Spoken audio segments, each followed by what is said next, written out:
Alors, bienvenue à Info TV Laval. Alors, cette semaine, on a un invité un peu spécial, expert en potentiel humain, conférencier. Nous avons Marc Dumaine avec nous. Salut Marc, ça va bien? Ça va extrêmement bien, toi? Merci. Oui, vu les circonstances, ça va très bien. On est encore en période pandémique, évidemment. Les gens à la maison, tous en quarantaine. On deal tous avec ça. Et puis, toi, tu es là pour nous parler justement de ça, le potentiel humain. Le potentiel qui est présent, même si on est assis sur nos sofas confortablement à regarder l'émission. On veut déclencher une petite étincelle chez vous. Il faut garder ça vivant, il faut se garder dynamique, il faut se garder alerte, mais sans la panique. Donc, tu es là aujourd'hui pour nous parler un petit peu de ça. Et puis, récemment, sur les réseaux sociaux, on a pu voir passer un de tes articles, 10 choses à ne pas faire pendant la pandémie du Corona-19. Donc, du coronavirus, évidemment. Donc, parle-nous premièrement, comment t'es venu cette liste de 10 choses à ne pas faire? Bien, écoute, c'est la panique présentement. Puis moi, comme expert en potentiel humain, je me dis, il faut prendre cette période-là, au contraire, je pense, de façon positive. Là, je ne veux pas banaliser ce qui se passe, mais on est tous à la course. Puis là, tout le monde est comme obligé de ralentir, ce qui n'est pas mauvais, je pense, pour notre humanité. Et pour les 10 choses à ne pas faire, c'est que je regardais, bon, sur les réseaux sociaux, je vois le monde devant la télévision, on a peur, on fait des présuppositions. Et bien, dans le fond, ce que j'ai dit aux gens, finalement, c'est de ne pas tomber, justement, dans tous ces scénario-là et de prendre ce recul-là pour faire des introspections, pour connecter avec nos familles, pour connecter avec soi-même, puis utiliser cette période-là, finalement, le plus positivement possible, comme tu en parlais, parce que c'est très négatif. On sent une toxicité sur les réseaux sociaux. Les gens sont tannés. Puis là, au moment d'enregistrer l'émission, la première semaine de pandémie s'est écoulée, la première semaine d'isolement. La deuxième semaine, présentement, on dirait que là, c'est la deuxième semaine qui se termine.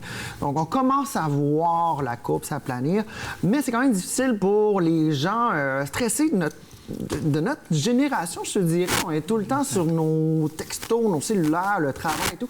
Là, c'est le calme plat. Quand on part en vacances, souvent, la première semaine, c'est vraiment là qu'on décante. La deuxième semaine, là, les gens commencent à avoir la bougeotte. Mais là, est-ce qu'on peut s'attendre au même genre de truc, mais un petit peu plus large, je dirais. Mais c'est intéressant que tu parles de vacances parce qu'au Québec, on a cette tendance à aller à Cuba quand ça va mal. Tu sais, ça va pas bien, voyagearabais.com ou peu importe. Voilà. On s'achète 2-3 livres. Mais en général, j'ai eu la chance de coacher des athlètes olympiques, des stars, des gens d'affaires, puis ça revient tout à la même chose. Tout le monde me dit comment on doit faire.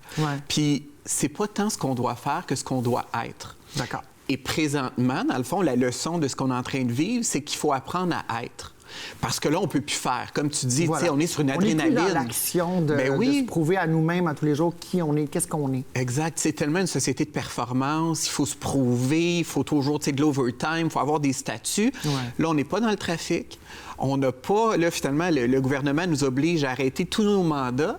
Donc, qu'est-ce qui reste? L'être. Voilà. Là, je fais plus, je cours plus, je peux plus dire je veux plus, parce que même si on veut plus, pour beaucoup de gens, on perd des sous. Mais là où on peut gagner, c'est dans l'être. Puis l'être, bien, c'est ce qu'il y a de plus puissant. C'est ce qui fait qu'on se distingue comme un individu. Et bien, voilà une belle période pour justement dire, bien, qui j'ai envie d'être là, dans ma vie? Est-ce que je suis où je veux être? Est-ce que je suis heureux? Est-ce que je suis tout le temps la patate dans le tapis? Une espèce de 360 degrés sur sa vie, autre que le travail, peut-être? Bien, arrêter de se définir peut-être par le travail, parce que la question que je demande souvent aux gens, c'est qui es-tu? Et je te dirais que 95 du temps, les gens ne savent pas quoi répondre. Ils me disent, bien, je suis quoi? Je suis un comptable. Je te demande... Non, je te demande pas ce que tu fais. Dis-moi qui tu es. Et très souvent, on ne sait plus nos passions. On s'est peut-être abandonné dans des relations toxiques. On s'est lancé dans le travail. On est dans des dépendances, mais on s'est oublié. Alors, la question aujourd'hui, c'est ça, dans le fond. Qui suis-je là en 2020? Est-ce que je suis à la bonne place? Puis si la réponse c'est non, tant mieux. Vous avez 3-4 semaines pour y penser. Voilà. Mais en même temps, pour quelqu'un qui n'est pas habitué de faire ça, tu sais, quelqu'un qui est dans au jour le jour, le day in, day out, on est dans le moment avec les enfants, tout bouge vite, aller à la garderie, etc. Là, on n'a plus ça. Là, le petit hamster commence à se faire aller pour beaucoup de gens, mais pour la personne qui n'est pas nécessairement à l'écoute de son soi intérieur, de la personne qu'elle est, là, ça peut être troublant pour certaines personnes, non? Oui. Bien, c'est là où moi, je rentre en ligne de compte puis que je dis aux gens, respirer un peu, là, parce que de toute façon, nourrir la peur, ça donne rien. Absolument pas. Alors, le premier truc que je donne aux gens, c'est acceptation de ce qui est. C'est-à-dire que, même s'il mouille un matin, on ne peut pas le changer. On prend un sacré contre la vie, mais il mouille. Bien, acceptation que là, il y a un virus. Donc, si je l'accepte, je fais un peu moins d'anxiété. Puis pour ceux qui ne sont pas habiles, justement, à dire là, je panique, bien, c'est le temps de commencer à mettre en place des routines matinales. C'est le temps de faire des marches en nature. C'est le temps peut-être de commencer la méditation pour tous ceux qui disent qu'ils n'ont pas le temps de le faire. Bien, on n'a rien à perdre. Donc, pourquoi pas installer là, des routines en place parce qu'on a le temps. OK. Qu'est-ce que tu suggérerais, mettons, un novice, là, la personne là, qui, monsieur, madame, tout le monde qui est là aujourd'hui, nous regarde, on est en deuxième semaine de pandémie, là, on commence à dealer avec la réalité, je dirais, là, de, OK, c'est du sérieux, on veut pas ce qui s'est passé en Espagne, ni en Italie, on veut pas que ça aille là, donc on veut aplanir cette courbe-là. Des petits trucs pour initier la personne à reconnecter. Qu'est-ce que tu proposerais comme initiative? Bien, la première chose que je tiens à dire, c'est qu'on n'a pas besoin d'aller dans les anges et les chakras. Là. Non. On n'a pas besoin d'être méga spirituel. Non. On reste dans le terre-à-terre. On reste dans la vraie vie. Premier outil là, que je donnerais aux gens, là, vous êtes à la maison, vous vous levez le matin, mettez une bonne musique. Faites-vous un playlist bonheur, là, puis partez le party chez vous. Votre corps se connecte à l'état dans lequel vous êtes. Fait qu'au lieu de vous lever, puis là, traîner la patte, c'est le temps là, de mettre... vous avez un contrôle, c'est votre attitude, votre mindset. Fait que si je me branche sur du 10 sur 10 le matin, peu importe ce qui se passe à l'extérieur, moi, j'ai le pouvoir chez moi de me brancher sur le top. Fait que premier truc, ça serait ça. Mettez de la musique chez vous, reconnectez avec vos passions. Encore là, je parle pas de spiritualité. Si vous aimez lire, bien, vous avez une pile de livres, c'est le temps là, de vous faire un bon petit thé, petite musique chandelle, des bons bains, des films, puis même de commencer des filières de rêve. C'est-à-dire que si vous n'êtes pas, là, vous ne savez pas où vous voulez aller dans votre vie, vous allez sur Pinterest, puis c'est le temps de rêver. Puis ça, my God... La visualisation, en fait. Visualiser ce qu'on veut et non emphaser sur ce qu'on ne veut pas, peut-être? Bien, parce que ce qu'on ne veut pas, de toute façon, il est là. Voilà. Tu sais, moi, je dis souvent aux gens, vos problèmes, c'est pas que je m'en fous, mais vous les savez. Moi, j'ai envie que vous soyez passionnés de vos rêves. Parce qu'on est souvent, justement, passionnés de nos problèmes, ce qui va pas. Puis là, ça, on le sait, là, le gouvernement, puis là, c'est l'argent, puis là, on paye trop de taxes. Les enfants. Ben oui, c'est ça. Mais ça donne rien de m'en parler. Si c'est votre réalité, dis-moi maintenant ce que tu souhaites.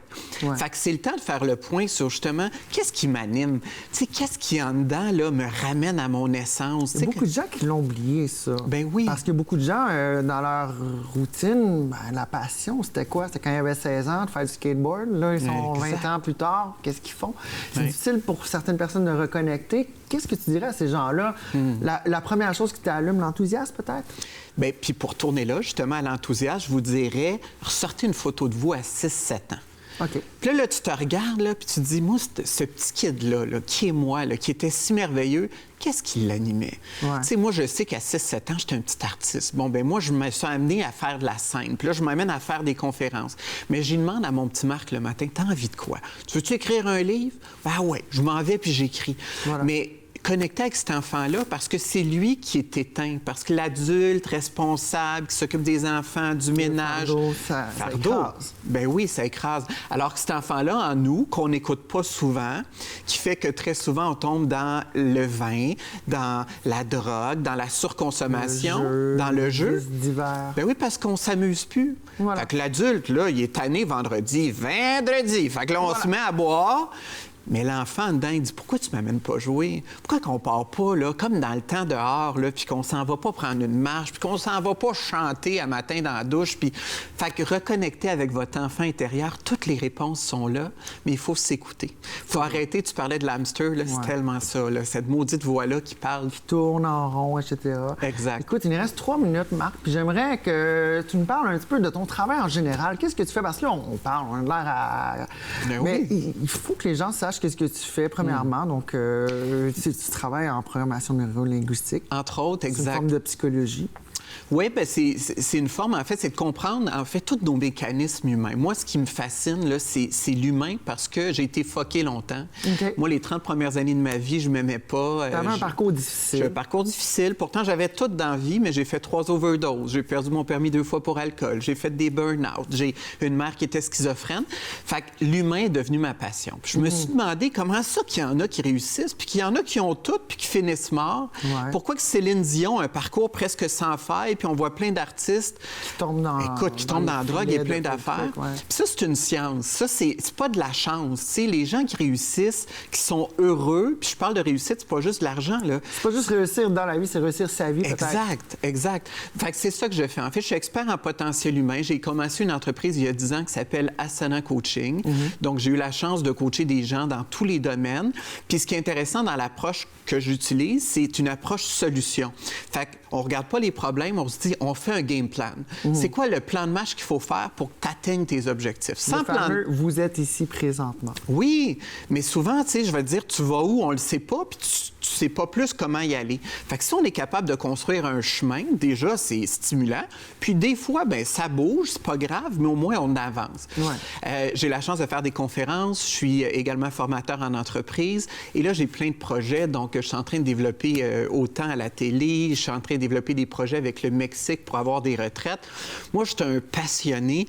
Fait que ça arrête pas. On le sent bien aussi. Ton énergie est palpable. Parce que tu es rentré en studio, il y a un petit soleil qui est rentré. Donc, et puis, pour les gens qui voudraient te rejoindre, tu as différentes plateformes, évidemment. Exact. Les principales plateformes te rejoignent? Bien, sur les réseaux sociaux, en fait, sur Marc Dumaine et Asana Coaching par Marc Dumaine. Je suis sur Instagram également.